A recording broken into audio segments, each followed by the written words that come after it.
Hello students, as you know that we are doing the topic life of the people in the Amazon basin. So our left part is human activities in the Amazon basin are however causing the rainforest to shrink. जो human activities होती हैं Amazon basin में वो कहीं ना कहीं rain forest उसकी वजह से श्रिंक होते जा रहे हैं and this could produce several disasters effect.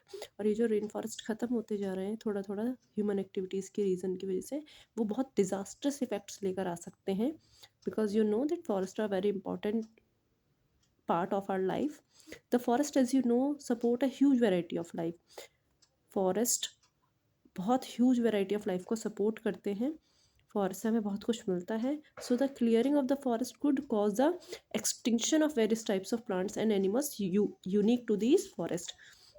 It means अगर फॉरेस्ट ये जो फॉरेस्ट हैं अमेजन फॉरेस्ट ये अगर ख़त्म होते जाएंगे एक्सटिंक्ट होते जाएंगे तो कहीं ना कहीं हमारे जो फॉरेस्ट की various types of plants and animals हैं वो भी एक्सटिंक्ट होंगे क्योंकि वो इन पर कहीं ना कहीं डिपेंड होता है रेन फॉरेस्ट पर। The forest also absorb a huge amount of CO2। Forest huge amount of CO2 को एब्जॉर्ब करते हैं।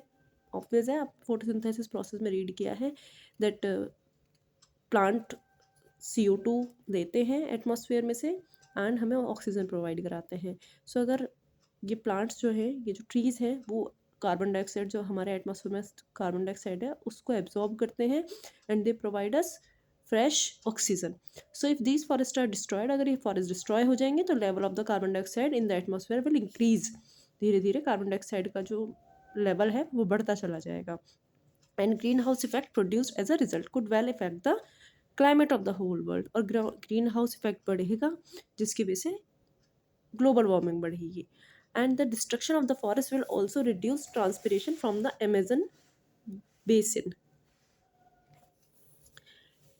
ट्रांसपिरेशन प्रोसेस जो है अमेजन बेसिन में वो भी कम होता चला जाएगा and resulting in lesser rainfall in the region. और धीरे धीरे कम बारिश होने लगेगी इस रीजन में। तो ओवरऑल इफ़ इसे लाइफ ऑफ द पीपल में कि पीपल की लाइफ कैसी होती है ये बताया गया है कि वीमेन लीडर्स थी, ट्राइब्स थी एंड अमेरिकन इंडियंस थे वहाँ पर एंड यूरोपियन अमेरिकन एंसेस्ट्री वाले लोग भी थे वहाँ पर। मलेरिया की वजह से एंड अदर डिसीज़ की वजह से वहाँ पर ज़्यादा पॉपुलेशन नहीं होती थी। देन इकोनॉमिक एक्टिविटीज़ होती थी वहाँ पर एंड अभी भी होती हैं एंड शिफ्टिंग कल्टीवेशन होता है वहाँ। कौन कौन से आपके क्रॉप्स मिलती हैं एंड ह्यूमन एक्टिविटीज़ की वजह से क्या प्रॉब्लम्स आ रही हैं वहाँ पे। तो ओवरऑल हमने ये वाला टॉपिक कंप्लीट कर लिया है। Now transport and cities, very important. ये आपका थिंक एंड आंसर के इस स्टडी में किसी भी तरह से आ सकता है that it is difficult to construct road and railways in the Amazon basin. Amazon basin में इतने बड़े जो फॉरेस्ट हैं इसमें हम रोड कंस्ट्रक्ट करना हमारे लिए डिफ़िकल्ट होता है, रेलवेज डिफ़िकल्ट है बिकॉज ऑफ द क्या रीज़न है? Because of the dense vegetation. ये आपका एक क्वेश्चन भी है कि Y it is difficult to construct road and railways in the Amazon basin. So answer is because of the dense vegetation and the damp swampy ground. वहाँ डैम्प ground मिलता है, swampy ground मिलता है एंड डेंस वेजिटेशन है, बहुत ज़्यादा plants animals हैं वहाँ पर। बहुत सारे ग्राउंड जो है वहाँ पर डैम्प है, गीला ग्राउंड है, इस वजह से वहाँ रोड बनाना डिफ़िकल्ट होता है, रेलवेज़ का काम भी करना डिफ़िकल्ट होता है। Hence in some parts of the basin waterways are only mode of transport. इसलिए अमेजन बेसिन में मोस्टली जो हमारा ट्रांसपोर्ट का सर्विस होती है वो सिर्फ एक वाटरवेज सबसे ज़्यादा होता है। The Amazon and some of its tributaries are navigable over long distances. Amazon और उसकी ट्रिब्यूटरी नेविगेबल है लॉन्ग डिस्टेंसेज के लिए and modern boats and even ocean going vessels now ply on the larger rivers but dug out cannons canoes made by hollowing out tree trunks and rafts made of reeds and logs are still used on the smaller streams. It means ये कह रहे हैं कि जो modern boats हैं और जो ocean में जाते हैं ये सब चीज़ें हमारी ये लार्ज रिवर्स में हमारा चल रहा है। इट मीन्स अमेजन रिवर है, एक और कोई बड़ी रिवर है, उनकी ट्रिब्यूटरीज हैं, वहाँ पर बोट्स हैं एंड ओशन गोइंग वेसल्स हैं जो वहाँ पर यूज़ किए जाते हैं एंड ट्री ट्रंक जो होलो ट्री ट्रंक है उनका यूज़ किया जाता है ये इधर से उधर जाने के लिए। लॉग्स होते हैं जो जो ट्रीज़ के बड़े बड़े लॉग होते हैं उनको यूज़ किया जाता है इधर से उधर जाने के लिए, ट्रांसपोर्टेशन के लिए। Trans Amazonian highway now runs from Atlantic port of Recife to the border of Peru.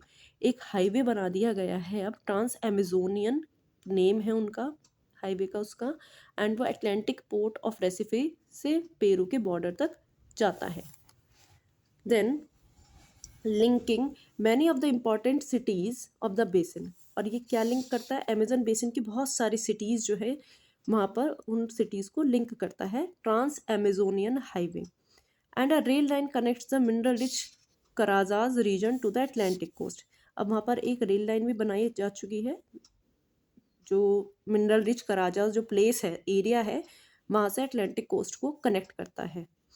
सो अब हाईवे बन चुका है ट्रांस अमेजोनियन हाईवे, जो अटलांटिक पोर्ट रेसिफे को पेरू के बॉर्डर से जोड़ता है, लिंक करता है एंड इम्पॉर्टेंट सिटीज़ को लिंक करता है आपस में। एंड रेलवे लाइन बन चुकी है जो कराजाज रीजन को अटलांटिक कोस्ट से लिंक करता है।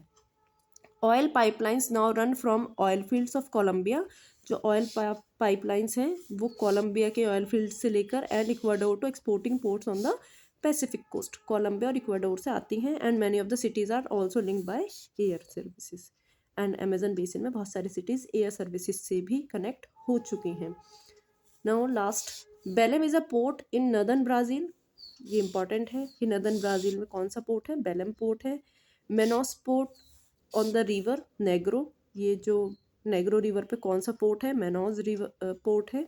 Can be reached by ocean going vessels, इन रिवर के थ्रू हम ये इस रिवर में, ये जो रिवर्स हैं इनमें वेसल्स होते हैं, ओशन गोइंग वेसल्स होते हैं जो and is served by an international airport. Iquitos in Peru is a port on the Amazon. Amazon पर एक इक्विटोज पेरू में इक्विटोज नाम का एक पोर्ट है। So this Amazon basin topic we have cleared. Watch this video again and again.